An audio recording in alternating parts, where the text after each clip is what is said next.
Hello friends, आपका decoding silvered में स्वागत है। आज हम सीखेंगे कि अगर हम एक स्लैब की कंक्रीटिंग करवाना चाहते हैं उसमें कितना सीमेंट, सैंड और एग्रीगेट लगेगा। ये हमारा एस्टिमेशन का थर्ड पार्ट है।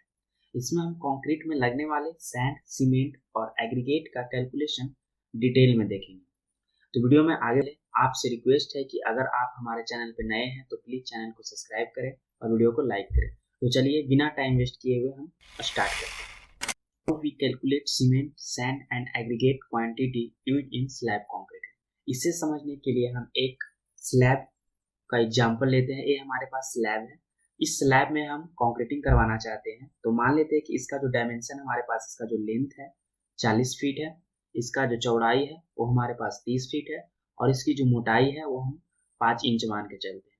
तो आज हम इस स्लैब के डायमेंशन के थ्रू हम सीखेंगे कि इसमें कितना सैंड लगेगा, कितना सीमेंट लगेगा और कितना इसमें एग्रीगेट आएगा या गिट्टी आएगा। तो चलिए स्टार्ट करते हैं। तो एग्जाम्पल में हम देखते हैं हमारे पास लेंथ कितना है, 40 फीट है, विड्थ हमारे पास इसका है 30 फीट और थिकनेस हमारे पास 5 इंच।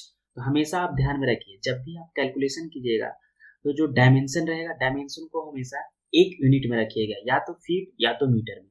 हमारे पास यहाँ देखिए लेंथ हमारे पास 40 फीट है, ब्रेड्थ हमारे पास 30 फीट है और थिकनेस हमारे पास इंच में है। इसे पहले हम लोग फीट में कन्वर्ट कर लेते हैं। इसे फीट में कन्वर्ट करने के लिए हम क्या करेंगे कि 5 इंच को जो है 12 से डिवाइड कर देंगे। जब 12 से आप डिवाइड कीजिएगा तो हमारे पास आ जाएगा 0.42 फीट। अब हमारे पास तीनों डायमेंशन फीट में है। ठीक है। अब इसमें जो हम कंक्रीट लेंगे उसका एक ग्रेड कंसिडर कर लेते हैं कि हमारे पास कौन से ग्रेड का कंक्रीट इसमें हम डालेंगे। मान लेते हैं हम M20 यहाँ पे है।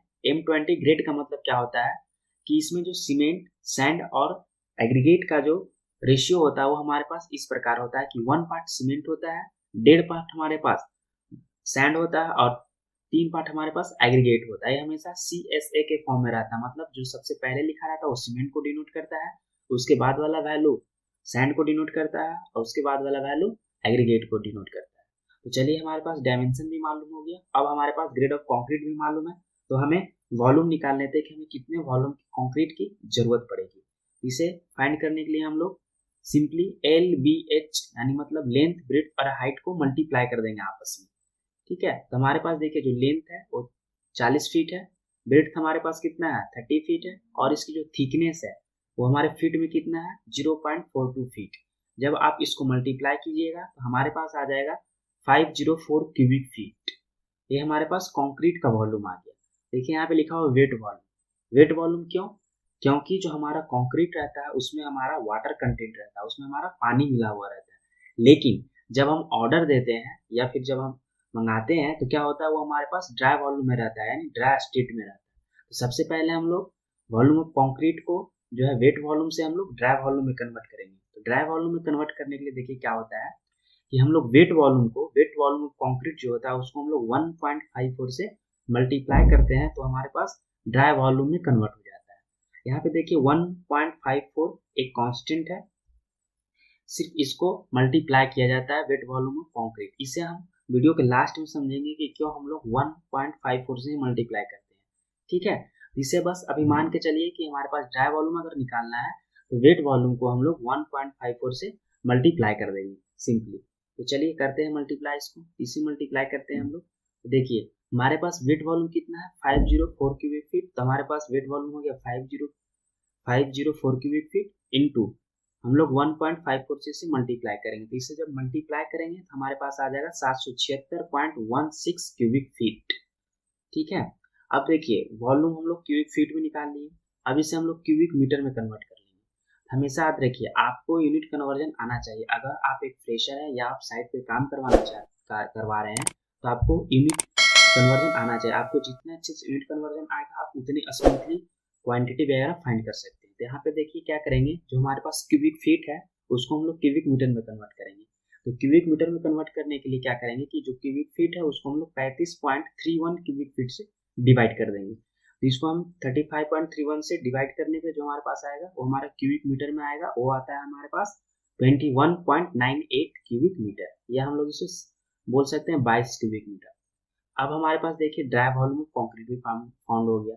अब क्या करेंगे, इसमें लगने वाले मटेरियल जैसे सीमेंट, सैंड और एग्रीगेट का क्वांटिटी फाइंड करते हैं। तो सबसे पहले हम सीमेंट का देखते हैं। देखिए हमारे पास सीमेंट क्वांटिटी क्या होगा कि dry volume of concrete into cement ratio upon sum of ratio. इसे समझिए, जैसे देखिए हमारे पास ड्राई वॉल्यूम ऑफ कंक्रीट कितना है, तो यहाँ से हम लोग लेते हैं 22 cubic metre, and cement ratio कितना है हमारे पास 1, यहाँ से M20 ग्रेड है तो हमेशा इसमें 1 है जो सीमेंट को डिनोट कर रहा है, तो हमारे पास 1 आ गया।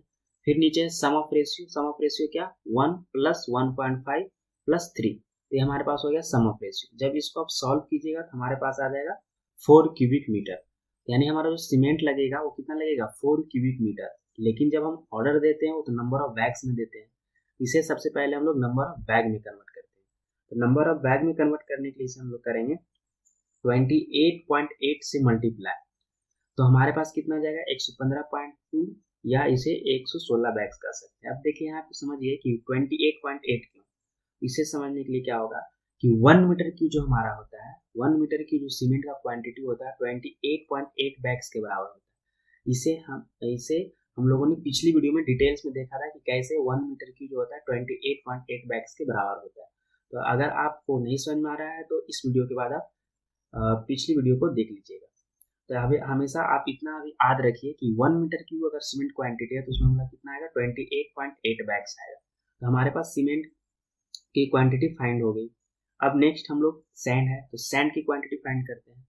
तो सैंड क्वांटिटी भी सेम फॉर्मूला रहेगा, क्या रहेगा ड्राई वॉल्यूम ऑफ कंक्रीट। तो ड्राई वॉल्यूम ऑफ कंक्रीट हमारे पास कितना है 22 क्यूबिक मीटर इनटू क्या होगा रेशियो, किसका रेशियो सैंड का। तो सैंड रेशियो हमारे पास कितना है, हमारे पास है 1.5, तो हमारे पास 1.5 है यहाँ से। अब इसको डिवाइड कर देंगे सम ऑफ रेशियो से जो हमारे पास है 5.5, इसे जब सॉल्व कीजिएगा तो हमारे पास आएगा 6 क्यूबिक मीटर।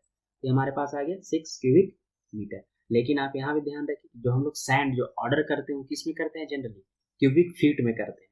तो इसको 6 क्यूबिक मीटर को हम लोग क्यूबिक फीट में कन्वर्ट कर देंगे। क्यूबिक फीट में कन्वर्ट करने के लिए क्या करेंगे कि मीटर 1 मीटर की बराबर कितना होता है 35.31 क्यूबिक फीट। तो सिंपली इसको 35.31 से मल्टीप्लाई कर देंगे तो हमारे पास आ जाएगा 211.86 क्यूबिक फीट, या से हम लोग कर सकते हैं 212 क्यूबिक फीट। यहाँ पे देखिए आप क्या कर सकते थे कि ये जो क्यूबिक फीट में आया है यहाँ पे हम लोग डायरेक्ट क्यूबिक फीट में रख सकते थे, तो हमारा जो वैल्यू आता वो भी हमारा डायरेक्ट क्यूबिक फीट में आता। ठीक है, आप दोनों से फाइंड कर सकते हैं, उससे कोई प्रॉब्लम नहीं होगा, आंसर सेम आएगा। अब नेक्स्ट है एग्रीगेट हमारे पास, तो एग्रीगेट में सेम करेंगे, सेम फॉर्मूला रहेगा हमारे पास dry volume of concrete 22 cubic metre into ratio किसका एग्रीगेट का। एग्रीगेट का हमारे पास कितना रेशियो यहाँ पे है 3, तो यहाँ पे 3 डिवाइड बाई 5.5, इसको सॉल्व कीजिएगा तो हमारे पास आ जाएगा 12 क्यूबिक मीटर। फिर क्यूबिक मीटर है क्योंकि इसको फिर ऑर्डर करते हैं क्यूबिक फीट में, तो इसे क्यूबिक फीट में कन्वर्ट कर लेंगे। उसे कन्वर्ट करने के लिए 35.31 से मल्टीप्लाई कर देंगे तो हमारे पास आ जाएगा 423.72 क्यूबिक फीट, या हम लोग कर सकते हैं 424 क्यूबिक फीट। तो यहाँ पे देखिए अगर आप 40/30 का स्लैब कास्ट करवाना चाहते हैं जिसकी मोटाई 5 इंच है तो उसमें कितना हमारा मटेरियल आ जाएगा, सीमेंट हमारे पास कितना आ जाएगा 116 बैग, और सैंड हमारे पास आ जाएगा 212 क्यूबिक फीट, और एग्रीगेट या रेती जिसे हम लोग बोलते हैं वो आ जाएगा हमारे पास 424 क्यूबिक फीट। इसमें देखिए रेनफोर्समेंट बार भी आता है तो उसका कैलकुलेशन अलग से किया जाता है। ठीक है, वो स्लैब पे डिपेंड करता है क्या 1 वे स्लैब है या 2 वे स्लैब। ठीक है, तो हमारे पास ये मटेरियल कॉस्ट मटेरियल आ गया कि इसमें कितना सीमेंट लगेगा, सैंड लगेगा और एग्रीगेट लगेगा। अब हम लोग समझते हैं कि जो 1.54 है इसे हम लोग 1.54 से मल्टीप्लाई क्यों करते हैं। इसे करने के लिए हम इसे देखते हैं कि why dry volume is 1.54 times of volume. इसे समझने के लिए आप सबसे पहले वाइड रेशियो कंप्रेसिबिलिटी समझिए कि देखिए क्या होता है कि हमारा जो सैंड होता है, ठीक है, अगर हम सैंड की बात करें, सैंड क्या होता है, सैंड के बीच में हमारा क्या होता है कि एयर पार्टिकल इन ट्रैप होते हैं, मतलब एयर बबल उसमें फंसे हुए रहते हैं।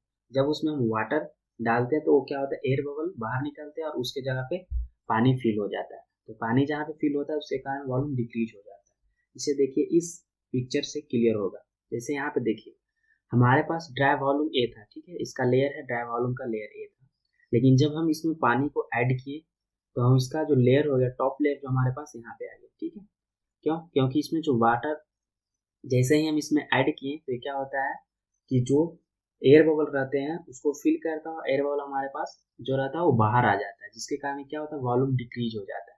तो कंक्रीट के केस में देखा गया है कि जब हम ड्राई वॉल्यूम में वाटर को ऐड करते हैं तो कितना से डिक्रीज होता है, वो 54% से डिक्रीज हो जाता है।